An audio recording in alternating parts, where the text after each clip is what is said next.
What's up, everybody? Welcome back to Third and Longhorn with what I will say will probably be, up till now, the biggest episode we have ever done. Oh, yeah.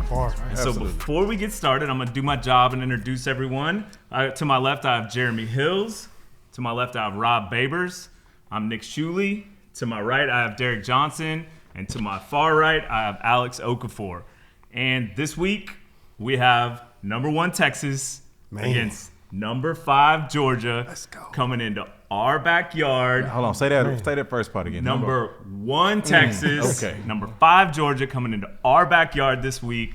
So guys, I think this is, I was digging through the historic pieces of Texas football lore and trying to figure out the biggest games in the history of this stadium. And this one's definitely up there. It's pretty close, but I thought a pretty cool way to start this would be for you guys to share some of your experiences of, I would talk about what you believe was the biggest game you played in at Darrell K. Royal Memorial Stadium. I almost said, because it could have been Memorial Stadium, but you guys aren't as old as I am. So so at DKR, Oak, I'll start with you, man. What was the biggest game you remember? Man, so it's a little different for me. The biggest games I've ever been a part of was Big 12 championship in 2009, national championship in 2009, and decent. then 2009 Red River rivalry. All those games are away games. Yeah. So biggest game I ever participated in at DKR was senior year, West Virginia. I'm talking about a West Virginia team with Geno Smith, Trayvon Austin, Stedman Bailey, all these type of guys. Offense, dynamic. I want to say Jay Hills was on that team. We were undefeated at that time, right? Yeah. I want to say we were undefeated. West Virginia was undefeated. That game was crazy. And I know every home game they play that song, Jump Around, Jump Around. The inception of it was against West Virginia. That's the first time they ever played that played that song at the stadium. So fourth quarter, it went crazy. It was if you just had to be there. I know we lost the game. That game.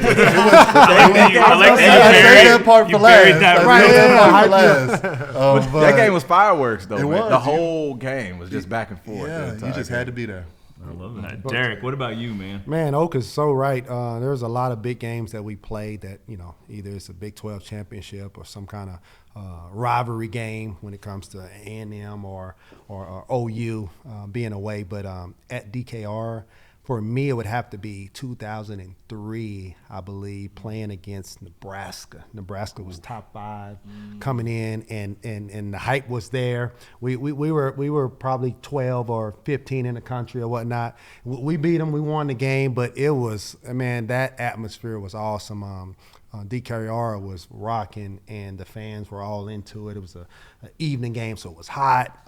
Man, I just remember us just getting pumped for that game, and everybody was up for it. Big-time team at the time coming in to us, coming into DKR. But they used to play a song, and I remember making some plays. They used to play the DJ song when I make a big play. And that just kind of came out. For those that don't know the DJ song, what's the DJ song? That's the Lil Wayne DJ song. Go DJ. I like that DJ just buries having his own theme song in the damn thing. Man. It was cool, bro. It was really good. It was great. I love that. Rod, how about you, man? Man, that's how we gonna follow that. We didn't play any of these big non-conference games against these blue bloods, so I'm a little bit jealous of these young guys, man, get a chance to play on these kind of big stage platforms. But in I think it was my freshman year actually, at DKR, we beat Nebraska. And Nebraska was number 3, I think, in the country. Nebraska was good during the time. They were really good. They were like 3 in the country. Texas had no business winning that game. It was Mac's second year. Had no business winning that game in '99. But it was a huge upset. In terms of those big games, even though Texas at the time, they had not ascended to become like one of the premier programs in the country yet. I remember like the energy and how big that game was and how big that upset. That was one of the first big upsets for Mac. It really propelled the program going forward. Yeah, that's awesome. Yeah. What about you, I'm trying to think. Those Nebraska teams, was that like Eric Crouch? Like back then, yeah. You're right. Yeah. I remember watching. I think Fozzy made the game winning tackle. Okay, all right. Maybe my memory. All right, but when I think of the biggest games, I think of 2008, my freshman year, right? And I think that that was just a gauntlet of a season, to be honest. We finished that season 12-1. We ended up beating Ohio State in the Fiesta Bowl, right? And that's what set us up for that national championship run the following year. But to get there, mind you, we were coming off of a disappointing 2007 season where we finished in the Holiday Bowl, and that just wasn't the standard. And people were kind of questioning Colt a little bit, not knowing if he was the guy, you know. And they had this 5-star recruit named John Childs from Mansfield Summit that they were saying is the next Vince Young. There's a whole bunch going on with the program. And we had managed to be, I want to say, 5-0 up to that point. We just knocked off number 1 OU 45-35 in the Red River shootout at that time. And then we came home the following week and played Mizzou. And they went crazy. Like that offense was insane. That Mizzou team was different. That was Chase Daniel. Yeah. Jeremy Macklin. Two NFL Yeah, like that. Man. And we end up beating the brakes off of them. It was 35-3 at half. It was ugly. Who's the linebacker? Sean Witherspoon? Ooh, Sean Spoon back there. Yeah. They had some dogs. Yeah. But the biggest game was the following week.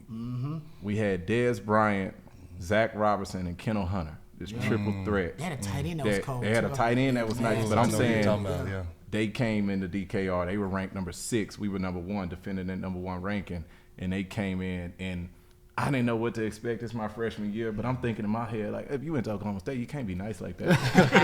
And they came out with it on their mind. Yeah. I'm like, oh, these boys are. Who was the quarterback at the time? Zach Robinson. That's right. Zach He the coordinator in Atlanta right now with the Falcons. That's Zach Robinson? That's Zach Robinson. That's I didn't know that either. Yeah, fun fact. But I'm old, saying, bro. hold on, don't we? Don't we? Okay. Okay. Yeah. But that game went back and forth, and we were down 21-24. We ended up scoring. We went up 28-21. They ended up kicking a field goal. Then they got the ball back and was driving to go win it. And they threw. I mean, Dez is being Dez, right? Yeah. Like in this point in time, you can't stop Dez Bryant. And on I think it's a 4th down. I can't remember if it's a 3rd and long, but they threw a 9 on just a man press and Curtis Brown. I said, oh. I didn't know Curtis. I mean, you're a freshman. You getting to know it, but Curtis locked them up. I'm talking about for that. They tried Dez, lock up. They tried Dez again, lock up, game over. And it was like it's a deep 9, and Curtis got up. I was like, oh, that boy got bunnies. Like Curtis Brown got hops, man. And we end up beating them 28-24. And this stadium was like. It was insane. Yeah. Like just watching it, like man, like you could just feel that type of energy. And mind you, I'm thinking at this point in time, can't nobody in the world beat us. A week later, we end up going to the Crabtree thing. Let's skip over that. Let's skip over that. On to the next topic. Well, I think that's like let's bring it into Georgia and what's going on here. They're obviously coming in 5-1. Everyone is very familiar with the loss. That game was an incredible game with Alabama. They have 5 wins, 1 over Clemson, Tennessee Tech, Kentucky, Auburn, and last week over Mississippi State. Texas comes into this game favored by 3.5, and I'll say this game is kind of the driver's seat for the SEC in my opinion. Whoever wins this game, and look, it means this sounds bad. It might mean a little more to Georgia since they already got that one loss on their record. Yeah. But I think this thing's going to be an epic battle of 2 just insanely talented teams. It's the first team that we're gonna look up and see a lot of guys that look like us, right? It's a lot of 5-stars. It's a lot of big time, players that have been in the spotlight their whole careers. So before we get too deep into the game, Derrick, I want to turn this one over to you. So what does practice look like in a week like this, right? You're coming off of a huge victory over OU where you just stomped them out. We don't even need to cover it that much. It wasn't much of a game. And what does practice look like to try to keep focused? Obviously, you're coming off a big moment to another big moment. Well, back to the basics. Knowing that Saturday is going to come and Saturday night's going to come and it's going to be pandemonium. It's going to be a lot of bells and whistles or whatnot. Being able to climax at the right time, being able to go about your business mentally, physically, getting your body ready to go because we got a freaking game to play, a big time game. We're going to be tested in every area from offense, defense, and special teams. Not that we're not a better team. I think we're a little bit better than Georgia, but we got to prove it, and this will be a big test for us. So throughout the week, doing Bloody Tuesdays are what they say, then go to Wednesdays, then Thursdays, you got third down and red zone, just that whole cycle that you do throughout the week, every week, and then not being on your phones and doing the media and doing all that social media stuff, because there's going to be a lot of hype in this game.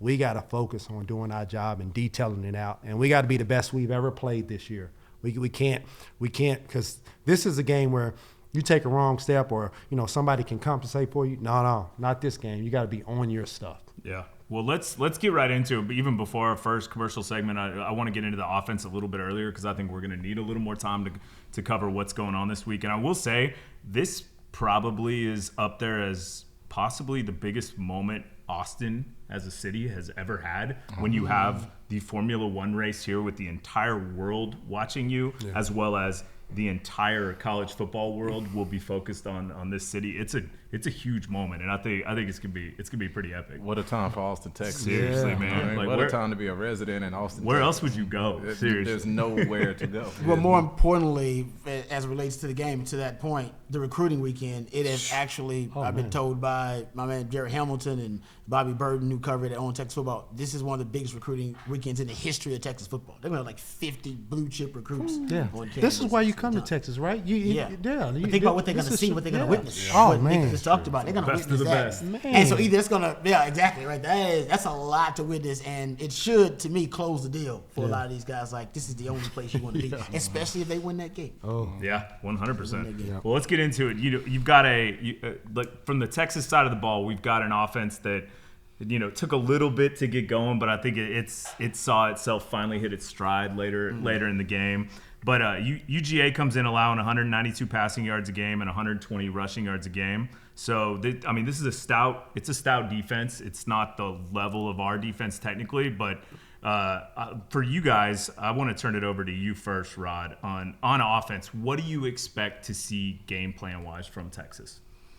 I would throw on Georgia. I think Georgia's run defense actually is pretty stout, and it's actually, I think, been improving. Now, I will say, I think Kentucky ran for like 170 on them. Kentucky ran the ball on them, and if you look at, I think 2 of the last 3 weeks, including Alabama, and their most recent game versus Mississippi State, which is still mind-blowing. I was actually watching that game when Jay Hills came in. I was watching the game because I'm like, how the hell did that Mississippi State team? That's the same team. The same team. Throw for under 300 yards on Georgia. Yeah, exactly. So if I'm Texas and I'm looking at it, I'm like, man, if Mississippi State can throw for 300 on Georgia, then we're going to throw it. Now, this is the thing.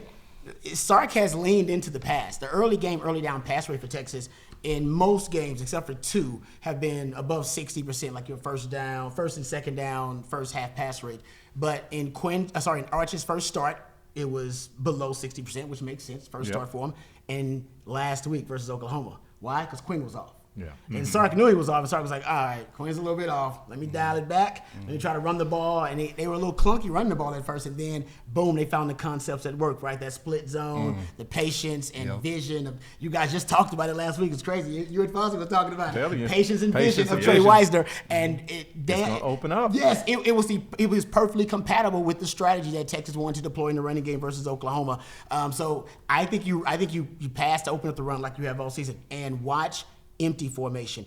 Alabama, they went to town on Georgia out of empty formation, man. They waxed them. Yeah, and one of the only passing concepts that worked well for Quinn versus Oklahoma was empty. He was 7 of 7 in empty formation. Even had a pass interference out of empty. It was one of the only things he could do well. Why? Because it negated all the disguise and all the pre-snap games that Brent Venables likes to play. You negate all that because you're on empty. You better get to your alignment assignment right away. You got to abandon all disguise and just get to your work. And then it cleaned everything up for Quinn. So he was like, all right, boom, I go to this guy, I go to that guy. And then it allowed for Texas just win in the open field. So I would spread them out. I'd make it a track meet. Texas can win a track meet with anybody in the country. I agree. I mean, I think that's the end of the show, guys. Yeah. That's it. For real, that's it. We don't have to do much more, if anything, other than what you literally just said. And we do that, and we do that well. They got us at 3.5 favorite. I don't know if I agree. I think you could have given them a little bit more points. If Quinn's off, though. If Quinn's off, that's he fair. close. That's a really good point. If he's a little off, he's rusty. We love Quinn. He's a little rusty. But as that OU game kept going, Quinn got. Yeah, I don't think he's. I don't. Yeah, that won't be an excuse anymore. For that slow start anymore. I don't think that would be an excuse for Quinn. I think they'll move the ball well, and they're gonna have to keep up And I don't know how they're going to keep up, but they're going to have to try to keep up with us. Yeah, I'm with you. This Georgia team doesn't feel the same as it's been in the past. Like, it's a good team, don't get it twisted. 1 versus 2, we know that. But talent-wise, I feel like the talent isn't top tier as it's been in the past. Kind of going back to Rod's point about the running game. Against OU, we started off the game a bunch of exotic runs, gap scheme runs, bunch of pullers, misdirections, all types of stuff like that. Whenever Trey started getting it going on the ground, it's because our bread and butter, that split zone. Yeah. I know Rod's talking about, hey, we got to air him out, and I'm with you. Mississippi State threw for 300. I don't know how they did that. I'm with you. I'm with you. But I think we found something in the run game. Yeah, I think we found something, that 12 personnel split zone. Yeah. Like, there's something within that, especially with Trey running that. So I would like to see us continue that. One big thing I think we're missing is, we talked about the rust with Quinn. I think the rust came from how he was handling pressure within the pocket. Like, he hadn't gotten a lot of game speed reps over 2-3 weeks.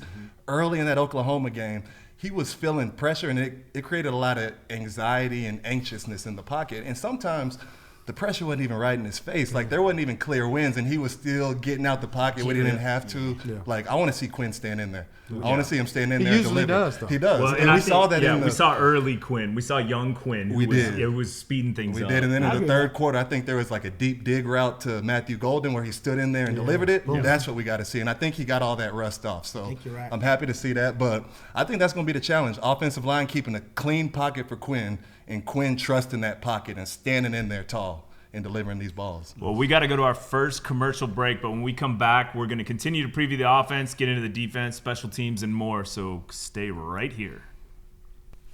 Welcome back to Third and Longhorn, where we are previewing Texas's offense against Georgia's defense. And I think, Hills, before we dig in a little more on the matchups, I mean, talk about your thoughts on Georgia to date, because I know you've watched a lot of Georgia. What are your thoughts on this team overall? Yeah, I got a chance to watch a lot of Georgia, like the rest of the country, right? They play a lot of primetime games, and then I love ball. And this is not the same Georgia team. Give it up to that coaching staff. Yeah. You know what I mean? Give it up to that coaching staff, because this is almost an undefeated Georgia team. And you're sitting there looking at I'm not acting like they don't have the talent. I'm not acting like – but this is not the Georgia that we've seen in the past. To date, they had a great win against an early Clemson team who's only looked better as the season's gone on. So that's going to look good for Georgia at the end of this year. Yeah. Tennessee Tech, all right. You scraped by a Kentucky team in a dogfight, which I'll give you that. That game doesn't bother me as much. I'll give you that. I'll give you that. Kentucky's tough. Did they just got beat by scrappy. Yeah, that's true. Yeah. Well, there's no Vandy. No. I've already issued out an apology to Vandy. Vandy got to come big. But then I'm looking at an Auburn game, and I'm looking at now, don't get me wrong. It was never – I watched that entire game front to back. It was never like Georgia was in trouble, but you felt like Auburn can get this thing going. And this is an Auburn team that lost to OU. Yeah, them guys that we just, plummeted, right? And then at that, I'm looking at Mississippi State. We just said Mississippi State. Yeah. Yes, the guys that we seen a couple of weeks ago, they threw for 300 plus and had it at a 10-point dogfight. For the final was 41-31. I don't know. I mean, a 10-point dogfight for the entire game. You know what I mean? Watching that game, you just felt like, boy, if Mississippi State can just get the ball to bounce their way once. If it can just bounce their way once, and it didn't happen, right? Now, salute to you. You've been Georgia for the last 6, 7, 8 years, and it's tough to stay on top. I give you that. Your Achilles heel has been Alabama, who has now beaten you, 9 of the last 11 or something like that. Yeah. Outside of that, you've been dominant. So I'm going to give you your card. All I'm saying is, if you take the decals off the helmets, the names off the front of the jerseys, and you look at the team in burnt orange and the team in red, and you say, who's playing winning football? Yeah, our guys. Is this a 3-point game? What Vegas kind of got it as right now? Like, do you see this as like a 3-point? No, I don't see it, man. I don't see it. And the running game hasn't gotten going for Georgia the way that they really anticipated it happened when they got the transfer kid from Florida. ETN. Yeah, ETN. Yeah. That hasn't happened right. Brock Bowers is gone. They're looking for a Superman. Now, they got weapons on the outside. They got speed. Let's be clear. They got athletes on the outside, but they don't have a guy yet. Yeah. And what you've noticed when you watch Beck play is throughout the years, whenever Georgia got in trouble, they found their guy. They found their guy. And we already talked about the holes. Well, we're getting ready to talk about the holes on this defensive side, so I won't dive in there yet. But I'm just looking at this complete unit, and I'm saying, nah, if this was 2-3 years ago, oof. But looking at what I've seen so far, now 6 weeks into the season, bring it on. Yeah. Let's see what you got. I'm with Now, you. now, I think DJ hit it on the head, though. Can we handle everything around this game? If we're mature enough to handle everything that is around this game, then I think that we're going to be ready to go. Because Georgia's coming in. Y'all know how it is on the road. Oh, yeah. You're not worried about none of that stuff. Us against the world, man. It's us against the world. All of the glitz and glamour is not for me anyway. It's for them guys. Yeah. Like, you know what I mean? So we're going to see how mature we are as a team. Yeah, I think the biggest thing is the matchup at the front between the defensive line and the offensive line. If you can give Quinn time in this game and Quinn kind of settles in and does what he needs to do, you can get behind these defensive backs. I mean, there's probably a highlight reel somewhere of the amount of times people were behind these D-backs, and it's not that they're bad. It's just that they've been a little leaky. And yeah, I think you said it a few weeks ago, Oak, is their leading tackler is their safety. And that's generally not the best thing. Normally, and that's Malachi Starks has 32. Unless you got Cam Chancellor in the box on purpose. That's not a good thing. Even though Starks is a They damn do good move him player. around. but- Starks is solid. They do move him around a lot. Yeah, They yeah, do I move around, agree. but I generally agree with Oak on that. That ain't good stuff. I mean, I think Safety can't be a leading tackle. No, I was saying that. I do think an interesting piece of this game that's kind of getting there's so many great matchups and so much going on that we're kind of losing the fact that you have probably one of, if not the top offensive minds in college football going up against one of the not top defensive minds in college football. Yeah. And it's the kind of two coaches that have risen up as the next, once Saban left. So I think it should be, and both Saban proteges. And like there's some cool stories. And not only that, though, they've also proven to be great program builders so far. Because, listen, Lincoln Riley is an awesome offensive mind. He can't seem to find his defensive counterpart. Yep. Right? Brent Venables is a really good defensive mind. I mean, brilliant, actually. But look at his offense right That's now. a It's good like the point, worst Rod. offense in college football. It's like, hey, bro, you're a head coach now. You're no longer a coordinator. I'm going to need you to figure out the other side of the ball. Give props to Sark. He figured that out. Give props to Kirby Smart. He figured it out. Todd Monken left. I think now he's looking for another one. But they figured out how to be a program builder. Is Muschamp on that staff? Yes, he is, sir. Yeah. Okay. Oh, yeah. Is he coordinator or just position coach? Position. Oh, actually, I don't know. I'm not sure. I got to go He check. might be He might be. He might be co-coordinator. Yeah. Well, if he's coordinator, they gonna pressure. Yeah. He knows. gonna He step knows. Can you reach out and find out? I got a different, just because of the time spent, practicing against his defense. Muschamp is a different guy. Oh, and he gonna come in here with it on his mind. But at the same time, coaches can't suit up and play. So show me a DB that won't smoke. Yeah. If you give number 3 some time, it's gonna be a long day for you.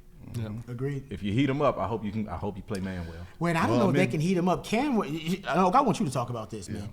Because I read the stat the other day. Cam Williams and Kelvin Banks have combined to allow one pressure the entire season. Crazy. One pressure. That is like One pressure, bro. We were between the talking two of them. about Cam Williams being the weak link on the line. Like, people got him projected in the first 2 Yes, rounds. Now, I've this seen is that. Like, Yeah. they are playing some excellent ball up front. And to me, that's the matchup. To me, it's offensive line versus defensive line. To me, I think that's where this game's going to be won. And it usually is won in big games like this in the trenches. Yeah. Imagine like to this point in the season, like you got a pressure on your highlight tape because nobody else even got close, and you like there's a pressure on your highlight tape. Like, That's crazy That's to how me, it works. man. Yeah. Well, I want to get over to the offense. Before we do, I think the other piece we need to talk about, or we don't actually have to talk about it much, is that Georgia's a little bit banged up at a few key positions on defense. And as of the taping of this show, this is Tuesday. We don't know we don't have the injury report yet, but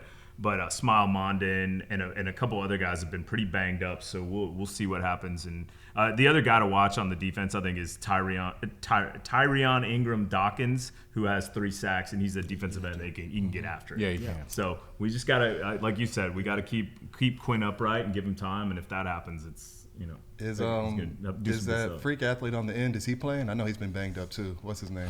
Williams? I don't know the answer to that as of right now. Are you talking? I think Walker was the other. You talking about Walker? Wasn't it Walker. Chandler Walker? Or- Isn't it like Michael Williams, something like that? Yeah. They got is he- He's the one has he that's been like the playing high or is he draft pick. banged up? Supposed to be a first round pick. I'm not sure. I don't know, but yeah, you gotta look at the availability report. Yeah, we won't know till Thursday. And or it whenever hasn't. is. And let's be honest, man. I mean, we don't talk about it much, and never ever want to talk bad about any of these kids anywhere with the decisions they're making. But Georgia got trouble over there, man. Yeah, they got some kids that are getting into some trouble. I don't know how many suspensions they had this year for like things that you're like scratching your head about, but injuries, trouble off the field, scraping by teams you should be beating, holes on the defense. We'll see Saturday, man. That tells me the time is now for Texas. You're talking about injuries. Like, I know our running back room is depleted.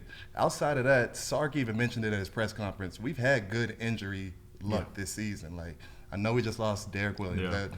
And sorry to hear about Bond's that. Still and Bond's a little banged up. But Day-to-day, outside of that, we've had good luck injury-wise this season. So I just feel like the time's now. We got to get it done.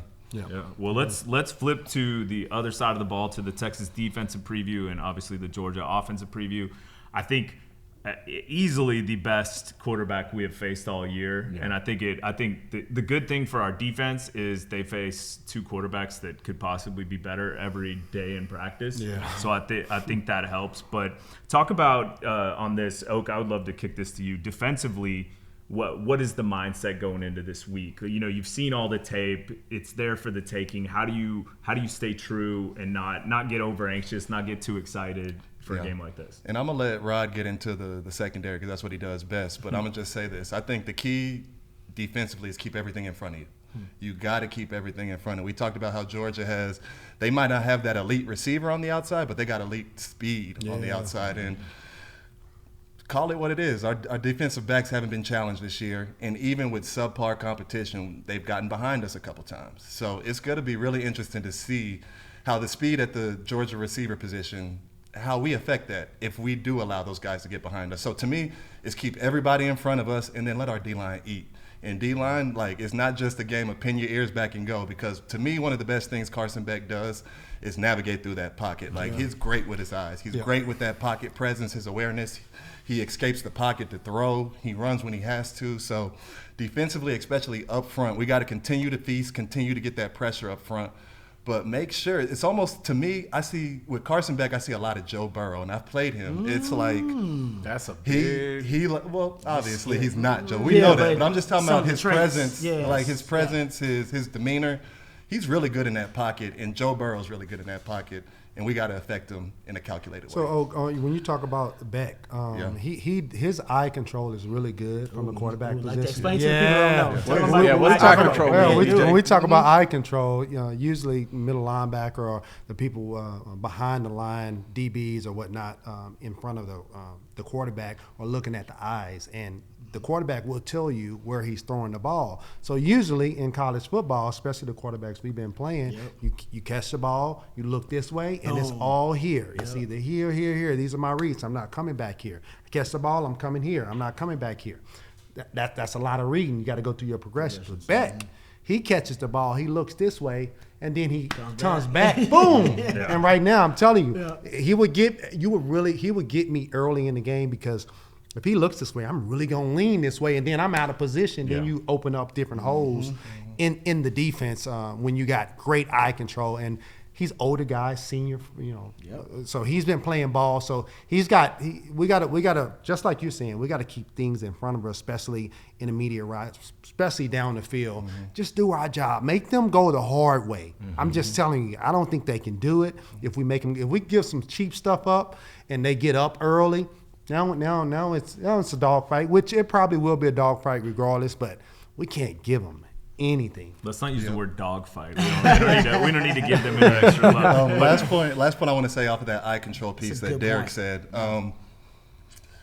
With that eye control, you can't, broken plays, we've got to be great on scramble drill and broken plays, because when you watch that Alabama game in the second half, they were getting their explosive plays off broken plays. Him stepping out, extending plays to the right, and catching somebody across the middle. So, broken plays and scramble drill. I just don't think they've seen a defensive line like ours. I agree with that. And I watched it a couple of times. Whenever we went 5 across, when we went to our Mayday look, and you had Anthony Hill on one side and Colin Simmons on the other, lined up real wide. Man, that's a good look, boy. Hey, man. That's a good look. Hey, man. That's a good look. That's not fair. Like, listen, I'm watching Ant Hill run stuff down from the middle of the field. Everybody, it don't matter what position you play, everybody getting ran down. And now you got Colin Simmons, who's nobody has been able to stop that. He got a speed rush that's just unstoppable, apparently, right? I'm looking at this and I'm saying, hey, if you can harass that guy back there for 4 straight quarters, good luck. Watch the Alabama tape on that. Watch it. They were all over him that first half. Good luck. And they made some adjustments at half to kind of minimize some of that. But oh my gosh, he was so uncomfortable. And the thing is, Shuley, we're better than them at that. I agree. I got some for Babes. Hey, when you talk about because we even said it, we haven't been tested in the secondary. Not really. Is there something about somebody feeling good about themselves going into this game, even though we haven't been crazy tested? But is there something about saying, man, I feel pretty good. I haven't been beat like that. Oh, no. The swagger is at an all-time high. Okay. Is that a good thing? Guys are talking is that a good thing? No, it's a great thing. I think it definitely translates. Okay. I think it's like going to talk to a woman as opposed to you being confident and being insecure, there you go. right? There you go. Break that down, Rob. Break that down, It's just about life. Yeah, it's going to affect your performance. No, especially at the DB position. It's going to affect your performance, man, being confident. All guys know that. Yeah. Right? But I'm agreeing with you guys about Carson Beck and the eye discipline. To both of you guys' point, he can manipulate defenders with his eyes. That's the they love double moves too. They got a nasty dig and go that they got Bama on. That's what I'm worried about with our DBs, the double moves too, because they've been so sticky in coverage. Sometimes I worry that they may be over aggressive because they haven't played a quarterback that can buy time. They haven't played one yet that can manipulate the pocket. So they don't really know. It's like when I was a young DB and I had Casey Hampton and Sean Rogers on the line. I was covering for like 2.5 seconds. I'm like, after 2.5 seconds, I'm like, you can go free because he ain't open, man. You can get sacked. So it's like I think that adjustment may take a little while in this game. Also, I'm a little concerned about just in terms of Texas defense. I do wonder if they're going to blitz more and try to get to him, to your point, because they have the highest blitz rate that they've had all year against Oklahoma. They got after the young buck. Now, I wonder if it's because he was young. He couldn't throw the ball down the field. And he didn't have any weapons on the outside. Because I'd like to see them get after Carson Beck a little bit too. But because even though that look you're talking about, they blitzed him out of that look. They brought him. Both Simmons and Hill on the outside, they brought him. I'd like to see them do that, but you ain't got to worry about a spy with Carson Beck. He's not going to hurt you like that. Well, hold that thought. I'm sorry, dude. I got to do my job. So we got to go to another commercial. But when we come back, I'm going to let Oak have his moment, but I also want to talk a little more about the receiver versus defensive back matchup, as well as special teams and our predictions. So y'all stay right here. Welcome back to Third and Longhorn, where we are previewing number 1 Texas against number 5 Georgia this weekend. Okay, I want to kick it back to you. You said something off camera about a player that you think we might want to keep an eye on, or you're actually curious about. So I want to kick it to you. Yeah, I want to see how much Lianga Lafau plays. Last week he got the start, and I mean that kind of unlocked Ant Hill a little bit. Last season, I kind of put the Ant Hill as a pass rusher to bed because I haven't seen it much this year. You know how much I like to see that last year. This year with Lianga Lafau starting, we got to see Ant Hill be put in positions that we normally don't see him at, and he was effective doing that. So it'll be interesting to see how much do we allow Lianga Lafau to play. Will he get another start? Like, where does that put Ant Hill on the field? Also, I love me 33. I love me David Benda. So let me ask DJ. DJ, a guy that's at practice with Lianga Lafau playing more, does that take away snaps from David Benda? How does that dynamic work? It does take away some snaps, but the good thing about the Longhorns defense, they rotate all the time. They've been rotating since the beginning of the year, playing against UTSA and ULM. Like, they've been rotating this whole time. Even Ant will come off the field, and he's the superstar linebacker.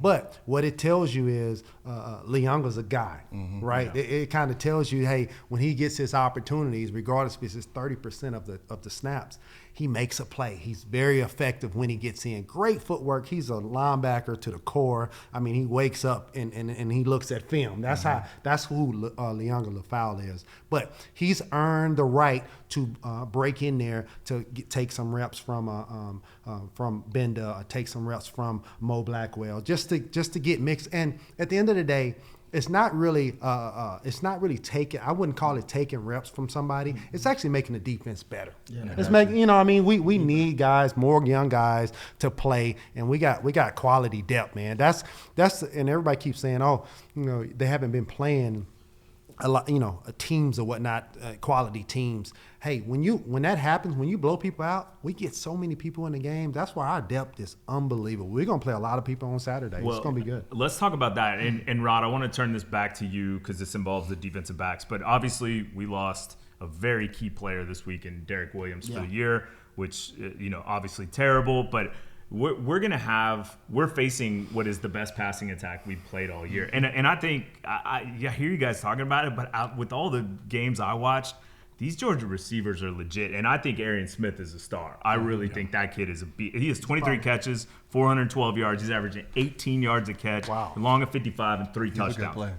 He's good. And then Dominic Levet, 27 catches, 302 yards. He's averaging 11, long of 33, 2 touchdowns. And then Dylan Bell, who you guys remember was the one that caught the big touchdown and spun out against Alabama, 23 catches, 298. He's averaging 13, long of 67, 4 touchdowns. I mean, you go on.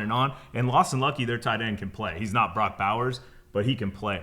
So what do you do in a situation like this, or how do you prep? Obviously, one man down and stepping up, and you're going to see more guys who can play coming at you than you've seen all year. Yeah, I'm not used to them being able to adjust to the athleticism because they see it, they practice against it. Yep. The schemes, usually that's what concerns me. Can they adjust to the scheme? Really, it's the quarterback. And obviously Quinn is a high-level quarterback, but can they deal with this guy's going to be a first-round quarterback. Can they deal with a quarterback who can buy time and make accurate throws?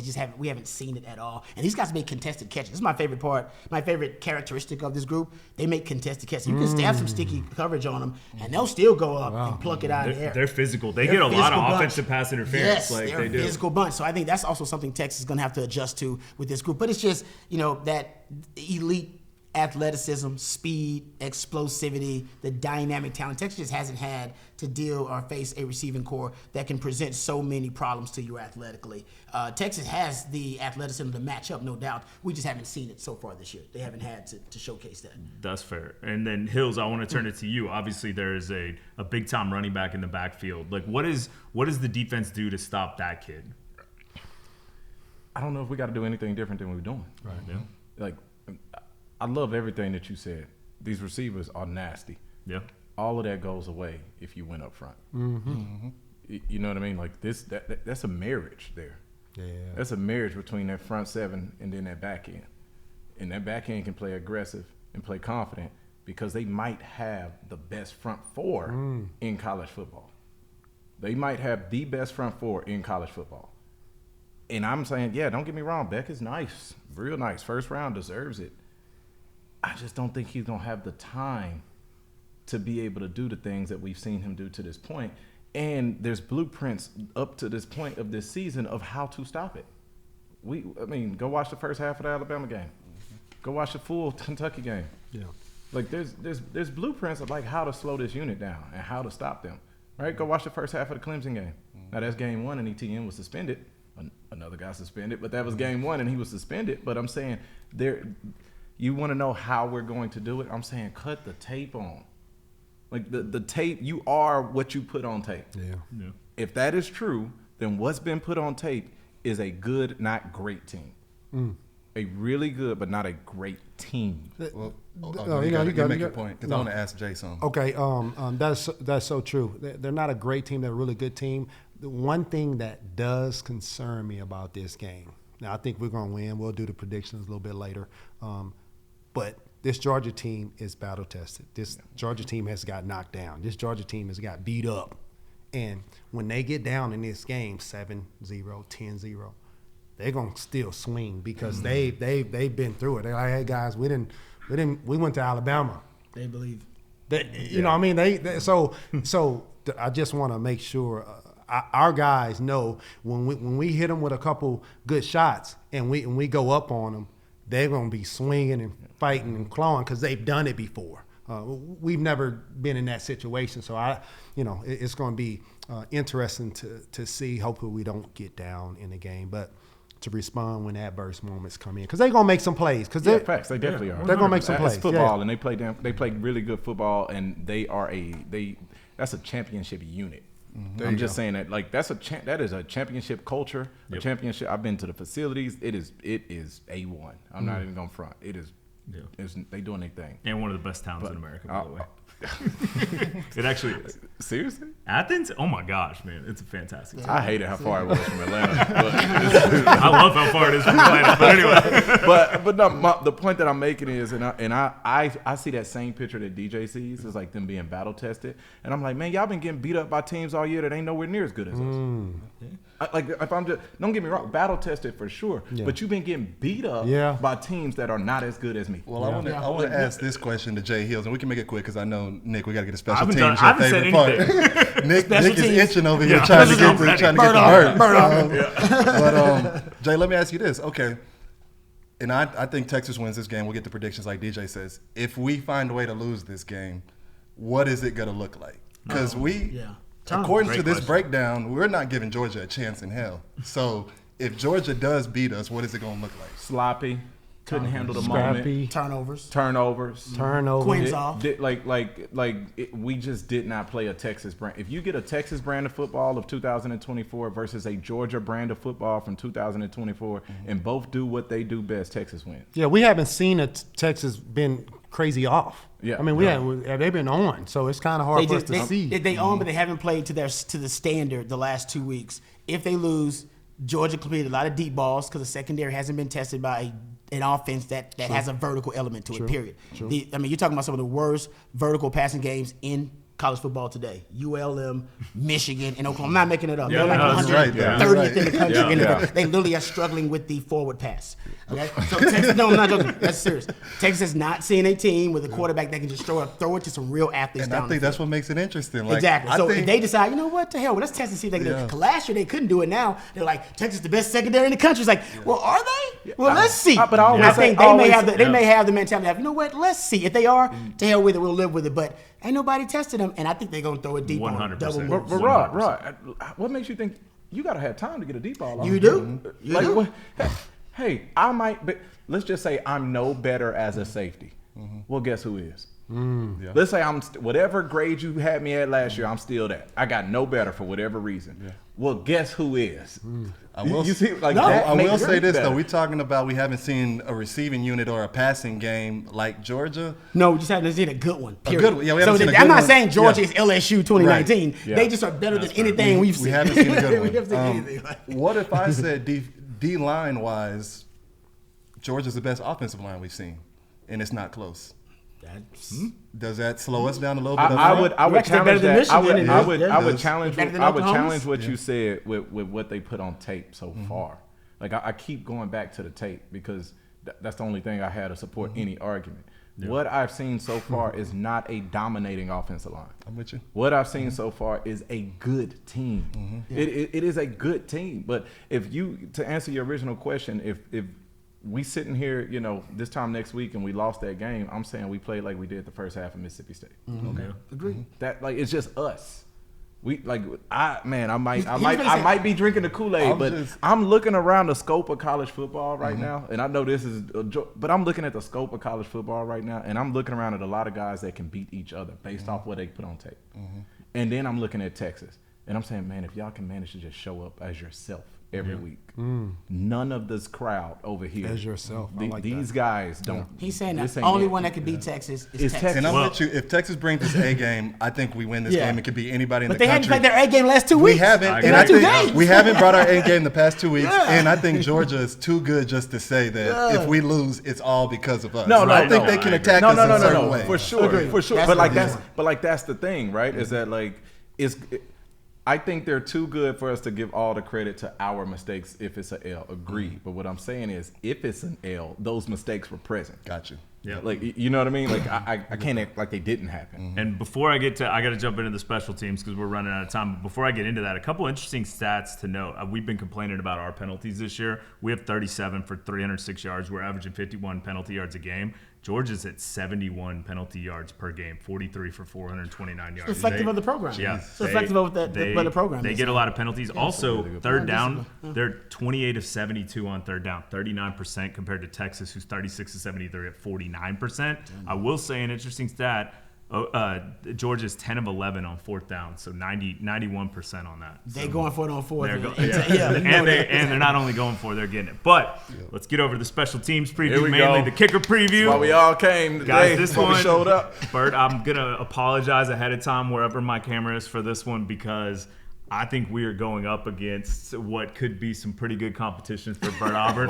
Peyton Woodring was everything his freshman year. He's a sophomore. He is a beast of a kicker. He's 22 of 22 on extra points, 9 of 10 on field goals. His only miss was a 55-yarder, and he has 49 points versus Bert, who's 35 of 35 on extra points, 4 of 6 on field goals with long of 45. Had a whole wind issue that we're going to blame the OU kick on, so that hurt the stat. But he has 47 points, 2 points less. So, Bert, I'm challenging you. This is your day. Go out and show him what you're made of. Let's do this. Shock the world, Bert. So let's get in. I know we're running out of time, so I want to get into everybody's predictions. And so today, I'm going to throw people off. I'm going to go, Derrick, you're first. All right. Let's go. Texas wins 27-17. Okay. I really like that score. I really like that. I'm going to have to change. All right, well, I'm going to go to Oak next. Let me go. I'm going to go 28-21. That's my score. All right, Rod, what do you got? I'm going to go. Can I actually change my score? Go change it. I'll go 24-28. That's what I want. Ooh, I don't know if we win by a whole touchdown. 24-28. Oh, wow. Okay, yeah. Okay. I'll go with. Oh, that 27 is a good number, I know. too. I was feeling that 27, I know. too. I'm going to go with that 27. That 27 is a good number. I'm going to go 27. What did you have, DJ? 21? 17. I'm going to go 27-21. Yeah. Hills? I got us at 31-24. I got us at 31-24. I got Georgia fighting, man. I think it's gonna be. I think it's one of those games where we it's get like, up and they come back. I think it's one of them games where it like we fight and you looking at this tape and you like you respect both teams when they walk off. Is it just a heavyweight fight Yeah, both it is. ways? I think it really is. I think it's a heavyweight fight, but I think it's one of those ones where it's like Texas is up 10. That's what I feel And like we then, get up. you know, and then Georgia they kicks they gotta that field catch. goal and Yeah, makes they it gotta catch 7. up. That's what I And feel then like. Texas wins the game. Like, you know what I mean? Like I could honestly see it like that, but I think when you walk out of that game, you don't feel like it was any luck at all. You like, oh, I'm better than that. We won it. We earned Yeah. it. We I like earned it. that. Unlike Yeah. the OU games. Says Yeah, Billy yeah, Bowman. we didn't We didn't earn We didn't that. earn that one. that 30 plus. We were gifted a 30-plus W. Thanks, Billy Bowman. unreal. I refuse to ever get on this platform and talk bad about these young men, but I'm just gonna say, young man, That was Especially That a ain't dude it. we that's praised a hell of beforehand. a gift. That yeah, ain't it, okay, man. That was 30-point gift. He watched a He's a hell of a different player, game than too. all of us. His perspective was a Yeah. little different. I'm going Texas 34, and I'm going Georgia 23. Ooh. Okay. Like it. Double We beat him digits. by 11. I think so, man. I think so. We'll see. I like that. But I think that wraps this week, guys. We're excited. We'll be back here with the post game show afterwards. Thanks everybody for tuning in on Longhorn Network, tuning in on Sirius XM. We appreciate that. And make sure you're out there liking, subscribing, and actually do me this favor. Give us your Georgia-Texas game predictions in the comments. I want to hear what you got. I want to see who's right, and we'll go back and check it. We'll give you all a shout-out if you get that one right. And for those of you that ordered the shirts, they're shipping out now. Man, props to everybody out there for buying them. We were blown away by the number sold. I think it was an eye-opener. We appreciate y'all. Y'all are the best. And Whoever guesses the score right, we got a shirt for him. let's do it. Jeremy Hills is paying for it. I'll pay for it. He's sponsoring that one. We'll see y'all after the game. Hook 'em.